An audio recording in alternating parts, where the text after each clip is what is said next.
Choisis bien ce moment, car ce que tu t'apprêtes à entendre ne s'adresse pas à tout le monde. Il existe des personnes qui, sans même parler, sans provoquer, sans chercher à briller, deviennent le centre silencieux de la pensée des autres. Et si tu es ici, ce n'est pas un hasard.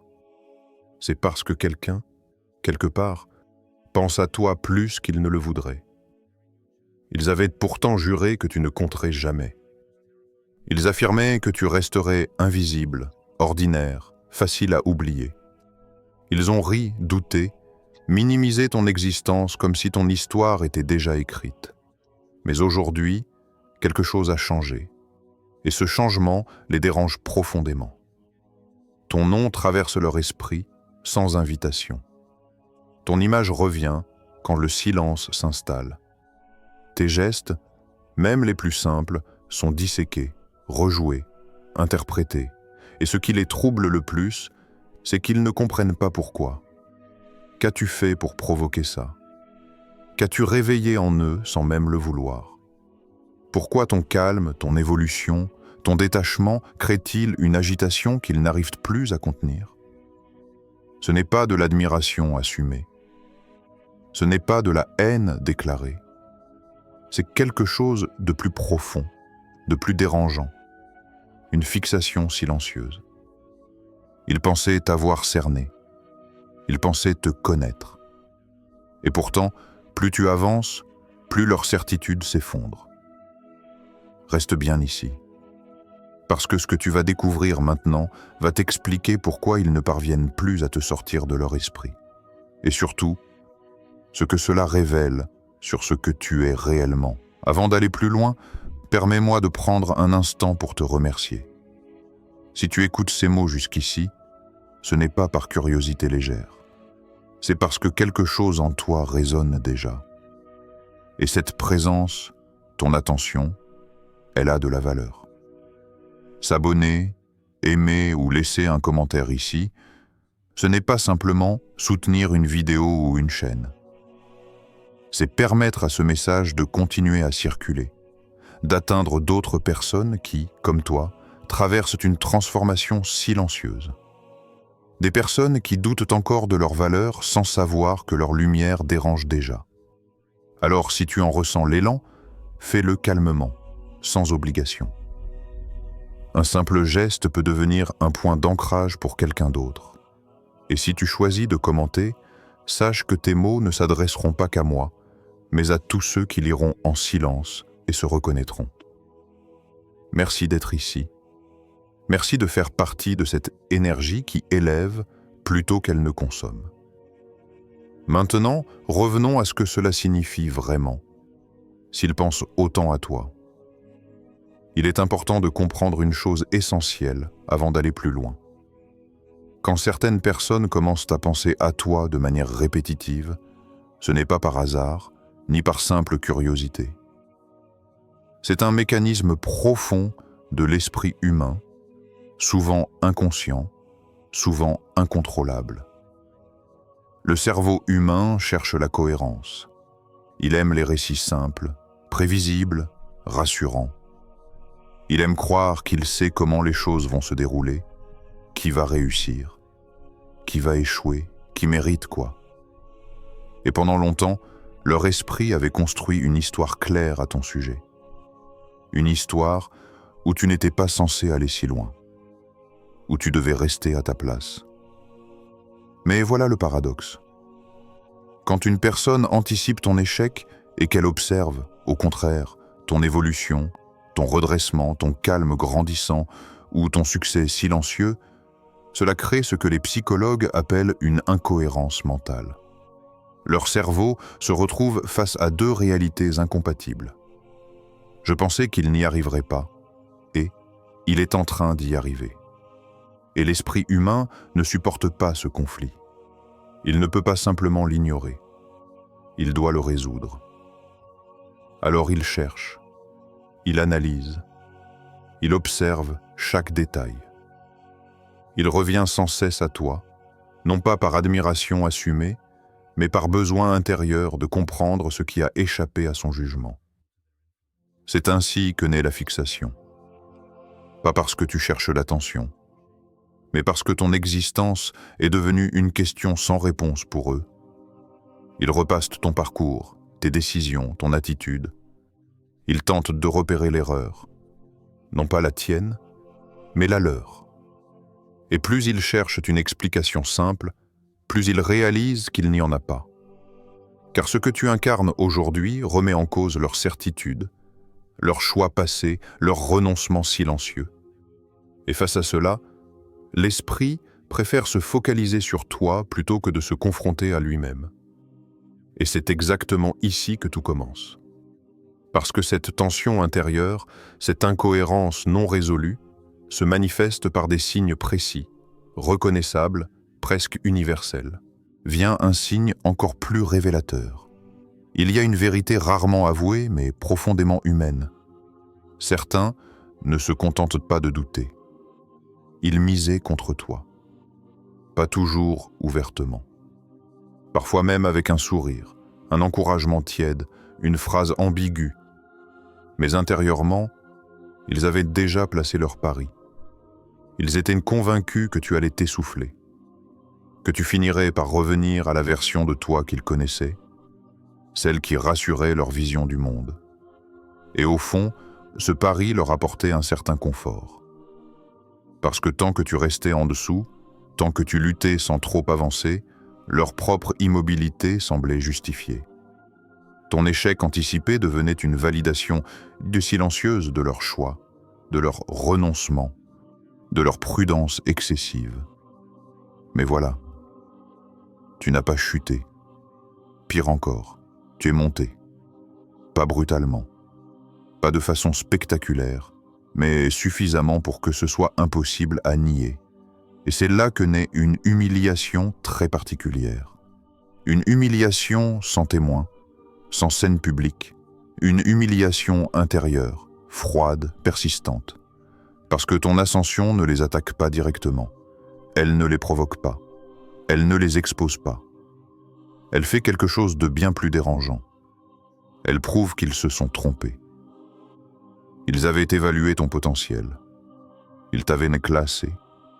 Ils pensaient avoir compris jusqu'où tu pouvais aller. Et aujourd'hui, chaque pas que tu fais au-delà de cette limite qu'ils avaient te fixée devient une gifle silencieuse à leur jugement. Ce n'est pas seulement ton succès qui les touche, c'est l'erreur de lecture. C'est le fait d'avoir sous-estimé quelqu'un et de devoir vivre avec cette erreur. Alors leur comportement change. Ils minimisent ce que tu fais, ou au contraire, ils en parlent trop, mais d'une manière étrange, maladroite. Ils oscillent entre admiration forcée et détachement artificiel. Ils essaient de reprendre le contrôle d'un récit qui leur a échappé. Parce que ton évolution les place dans une position inconfortable, celle de spectateur d'un pari perdu. Et l'esprit humain déteste perdre sans pouvoir rejouer la partie. Chaque fois qu'ils pensent à toi, ce n'est pas de la colère pure. Ce n'est pas non plus de la fierté sincère. C'est cette sensation amère de s'être trompé sur quelqu'un, et donc, peut-être, sur soi-même. Ton ascension agit comme un miroir cruel. Elle leur renvoie une question qu'ils n'avaient jamais prévue. Et si ce que je croyais savoir était faux? Et cette question, ils ne peuvent pas l'éteindre. Voilà pourquoi ils pensent à toi en silence. Pourquoi ton nom surgit sans invitation? Pourquoi ta présence mentale persiste même quand tu n'es pas là? Parce que tu n'as pas seulement avancé, tu as déjoué leur pari. Et dans leur esprit, cette défaite-là ne fait aucun bruit, mais elle laisse une trace durable. Il y a un moment précis où tout bascule. Un moment silencieux, presque invisible, mais irréversible. C'est le moment où tu comprends que ceux qui validaient autrefois ton existence n'ont jamais réellement eu ce pouvoir. Pendant longtemps, ils étaient assis sur des sièges symboliques, des sièges d'autorité invisible. Ceux qui donnent leur avis, leur approbation, leur regard évaluateur. Ils décidaient ce qui était réaliste, possible, raisonnable. Ils se présentaient comme des gardiens du bon chemin. Et peut-être que consciemment ou non, tu les as crus. Leurs mots pesaient, leur silence comptait. Leur validation semblait nécessaire pour avancer sans culpabilité. Mais aujourd'hui, quelque chose a changé. Tu avances sans te retourner pour vérifier s'ils approuvent. Tu construis sans demander la permission. Tu existes pleinement sans chercher de confirmation extérieure. Et c'est précisément cela qui les déstabilise le plus, parce que leur pouvoir n'a jamais été réel. Il reposait uniquement sur ton besoin d'être reconnu. Le jour où ce besoin disparaît, leur siège devient vide. Ils continuent pourtant à jouer leur rôle, à donner des avis non sollicités, à juger subtilement, à tenter d'influencer, de corriger, de recadrer, mais quelque chose cloche. Tu n'obéis plus, tu n'argumentes plus, tu ne te justifies plus. Et face à cette absence de réaction, leur autorité s'effondre. Les faux pouvoirs ont besoin d'opposition pour exister. Un gardien n'est gardien que s'il y a quelqu'un à retenir. Un juge n'existe que si l'accusé accepte le procès. Mais toi, tu as quitté la salle. Et c'est là que leur esprit commence à tourner en boucle. Ils pensent à toi parce que tu as brisé une règle implicite, celle selon laquelle ils étaient nécessaires à ton évolution. Tu as démontré, sans discours, sans confrontation, que leur validation n'était qu'une illusion collective. Ton calme les désarme, ton détachement les inquiète, ton autonomie intérieure les prive de leur rôle. Car s'ils ne sont plus les gardiens de ton chemin, alors ils doivent faire face à une vérité inconfortable. Ils n'étaient que des spectateurs qui se donnaient l'illusion du contrôle. Tu es devenu souverain sans les renverser, libre sans les combattre. Et cette liberté-là est impossible à contester. C'est pour cela qu'ils pensent à toi avec une intensité nouvelle. Pas pour ce que tu fais, mais pour ce que tu représentes désormais.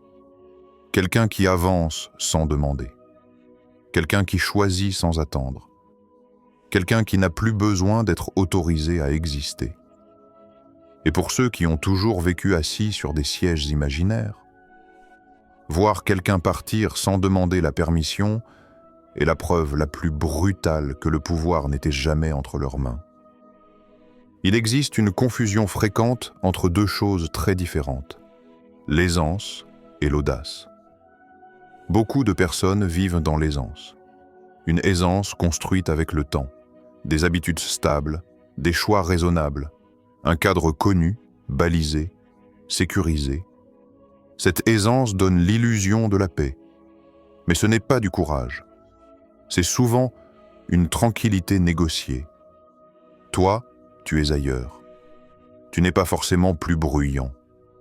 Tu n'es pas forcément plus visible. Mais il y a chez toi quelque chose qu'ils reconnaissent immédiatement, même s'ils ne savent pas le nommer. L'audace d'être aligné. Tu oses avancer sans garantie. Tu oses changer sans permission. Tu oses te montrer tel que tu es, sans t'excuser d'évoluer. Et cette audace-là, elle agit comme une lumière crue. Parce que la lumière ne juge pas, elle révèle.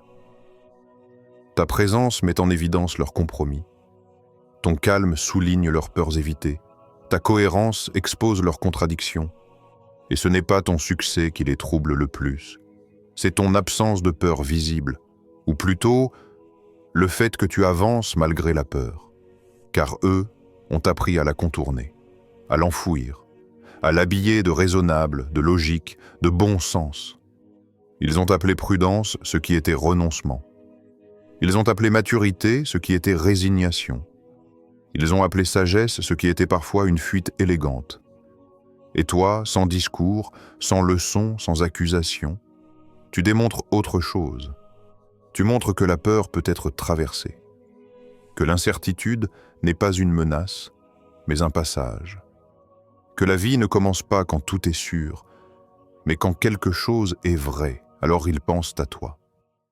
Parce que ta lumière les oblige à regarder ce qu'ils ont évité. Pas ce qu'ils ont raté extérieurement, mais ce qu'ils n'ont jamais osé affronter intérieurement. Ils ne te détestent pas.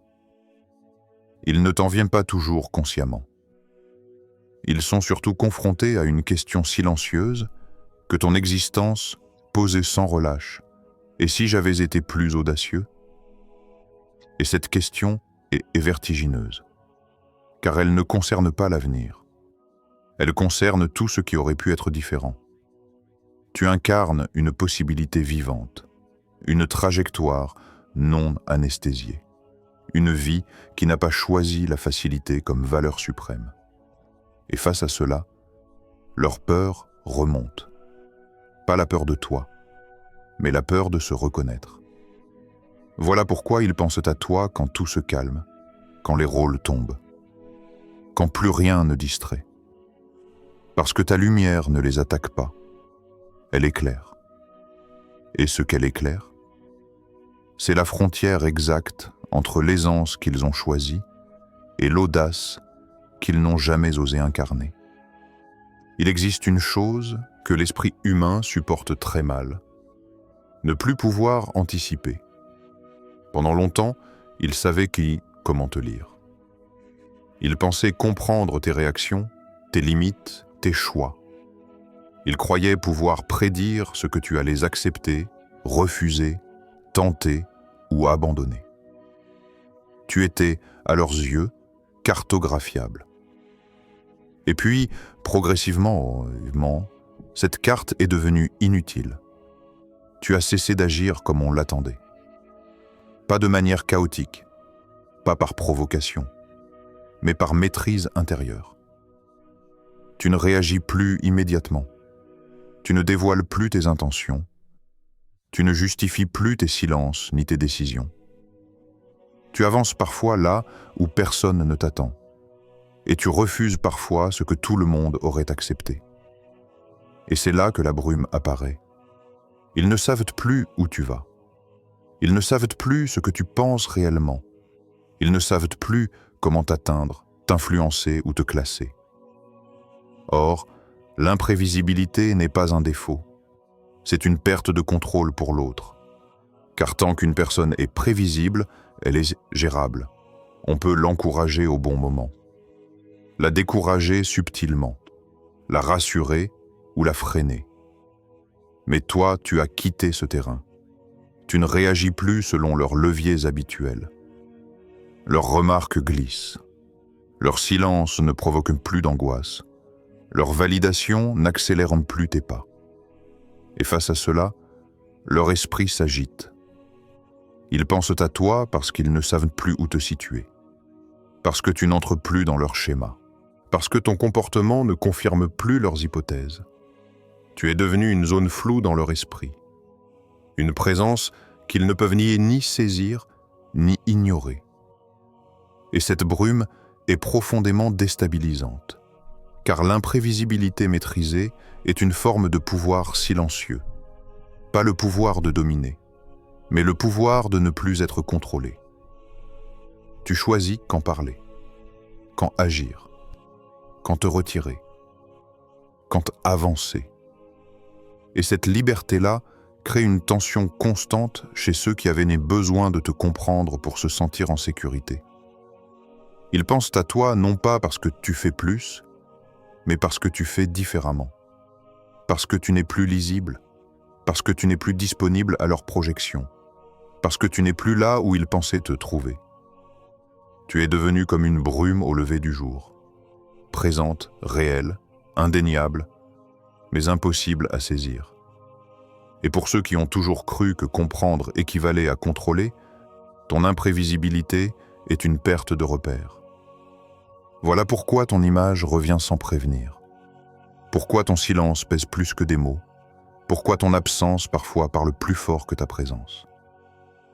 Parce que tu n'es plus un personnage secondaire dans leur scénario. Tu es devenu une variable libre. Et l'esprit humain, face à ce qu'il ne peut plus prévoir, revient encore et encore dans l'espoir illusoire de retrouver une certitude qui n'existe plus.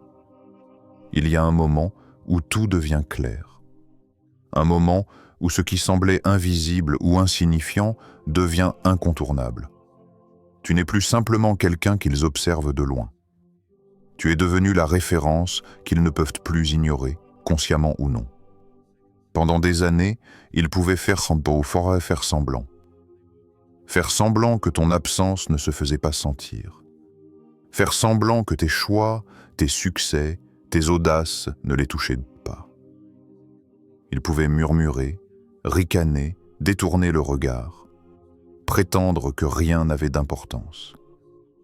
Mais chaque avancée que tu fais, chaque pas que tu oses, a discrètement grignoté ce confort illusoire. Et voici ce qui est crucial. Ils ne te fixent pas uniquement par jalousie. Ils te fixent parce que ton existence a brisé le récit qu'ils se racontaient sur eux-mêmes. Tout ce qu'ils croyaient sûr, chaque excuse, chaque limite qu'ils s'étaient imposée, est remise en question par la simple réalité de ta présence et de ton triomphe. Ils ne peuvent pas t'ignorer, car t'ignorer signifierait ignorer la vérité nue. Ils auraient pu, eux aussi, être audacieux. Ils auraient pu franchir les limites qu'ils se sont imposées. Ils auraient pu prendre des risques que toi seul as osé prendre. Et cette prise de conscience les ronge de l'intérieur. Leurs yeux te suivent sans relâche. Dans les couloirs, dans les réseaux, dans les conversations. Ils scrutent chaque mouvement. Chaque choix devient une énigme. Chaque succès un rappel douloureux. Ils cherchent inconsciemment des indices, des failles, quelque chose qui justifie leur inertie. Mais il n'y a rien, tu avances avec cohérence, force et discrétion. Cette fixation est totale. Elle n'est pas seulement un intérêt passager. Elle est enracinée dans une tension profonde. La preuve vivante qu'ils ont renoncé là où tu as persisté. Et le paradoxe les frappe le plus fort. Ils ne peuvent te nier. Ils ne peuvent te critiquer sans se trahir. Ils ne peuvent détourner le regard sans que leur conscience ne revienne à toi. Chaque pensée, chaque soupir, chaque murmure devient une reconnaissance silencieuse de ton existence et de ta supériorité subtile. Ils oscillent entre colère, admiration et perplexité. Parce que la réalité que tu incarnes ne se discute pas. Elle se vit, se voit, se constate. Et face à cette évidence, ils n'ont plus aucune échappatoire psychologique. Tu es devenu le spectre de leurs possibilités non réalisées, la mesure de ce qu'ils ont refusé de tenter. Et c'est précisément ce qui les rend incapables de t'ignorer. Parce que le simple fait de détourner les yeux ne peut effacer la confrontation avec ce miroir vivant qu'est ton existence. Ils ne te parlent peut-être pas toujours. Ils ne te félicitent pas. Ils ne t'admettent pas ouvertement dans leur monde. Mais dans chaque espace mental qu'ils occupent, tu es présent, actif, inévitable. Et c'est ce signe ultime qui clôture la vérité. Ils ne pensent plus seulement à toi par curiosité ou rivalité. Ils te pensent parce que tu es devenu la preuve vivante de leur propre renoncement, parce que ton triomphe est inéluctable, parce que ta trajectoire est désormais un standard qu'ils ne peuvent effacer de leur conscience. Tu es l'indépendance qu'ils n'ont jamais osé conquérir. Tu es l'énergie qu'ils ne peuvent posséder ni contrôler. Tu es la force invisible qu'ils observent et qui les hante. Et dans ce constat silencieux, une vérité résonne. Ce n'est plus toi qui cherches leur attention. C'est eux qui sont irrémédiablement attirés par ton existence. Ils ne peuvent plus t'ignorer. Et ils ne le feront jamais. Avant de poursuivre ton chemin, prends un instant pour laisser une trace ici. Écris une phrase, un mot ou un symbole qui représente ce que tu as compris, ce que tu incarnes, ce que tu choisis de manifester. Par exemple, je suis la récompense. Sache que chaque mot que tu poses n'est pas seulement pour toi. Il peut éveiller quelqu'un d'autre, un esprit qui hésitait, un cœur qui doutait, une personne qui cherchait la preuve que le courage et la persévérance existe vraiment. Ton commentaire devient un phare, un souffle silencieux qui traverse des vies inconnues et qui inspire sans bruit. Et même avant que tu écrives quoi que ce soit, je veux te remercier. Merci de prendre ce moment et pour transformer la réflexion en action. Merci de participer à cette chaîne de lumière, où chaque mot contribue à l'élévation des autres. Merci de choisir d'être à la fois témoin et acteur de cette énergie. Alors, écris. Partage ton essence et vois comment, sans que tu t'en rendes compte, tu deviens la récompense pour quelqu'un d'autre. Désigné, avant de conclure cette séquence, prenons un instant. Un instant pour respirer, pour sentir la présence du cosmos autour de nous. Un instant pour aligner notre esprit sur cette énergie qui nous dépasse et nous guide. Prions ensemble. Que la lumière qui nous traverse continue de nous élever. Que chaque pas que nous faisons soit un témoignage de courage et de persévérance. Que nos choix reflètent la vérité de notre essence, sans peur, sans compromis. Que les forces invisibles qui nous observent, que ce soit des guides, des anges ou simplement le flux de l'univers, reconnaissent notre engagement à avancer, à briller, à créer. Que chaque fixation, chaque regard, chaque murmure du monde extérieur ne soit qu'un rappel de notre force silencieuse, de notre chemin unique et irremplaçable. Maintenant, rappelle-toi, leur fixation sur toi n'est pas un poids, mais un diadème. Chaque pensée, chaque attention qu'ils te portent est la preuve que tu avances là où eux n'ont jamais osé. Chaque succès que tu cultives, chaque silence que tu observes avec maîtrise, chaque éclat de lumière que tu émanes est une démonstration irréfutable de ta puissance intérieure. Tu n'as pas seulement résisté au regard, tu t'es élevé. Tu n'as pas seulement franchi des obstacles, tu as tracé un chemin que personne ne pourra effacer. Et dans ce calme souverain, dans cette présence tranquille, tu deviens le phare que d'autres regardent sans pouvoir atteindre. Alors, respire profondément. Sens cette énergie circuler. Sache que tu es choisi, que tu es guidé, et que ton existence, simple et puissante à la fois, est une preuve vivante de ton triomphe silencieux. Et lorsque tu quittes cet instant, emporte avec toi cette certitude. Tu n'as besoin d'aucune validation extérieure. Chaque regard, chaque murmure, chaque fixation est ta récompense. Prions ensemble une dernière fois. Que le cosmos continue de te protéger, de te guider et de faire briller ce que toi seul peux incarner. Ainsi soit-il.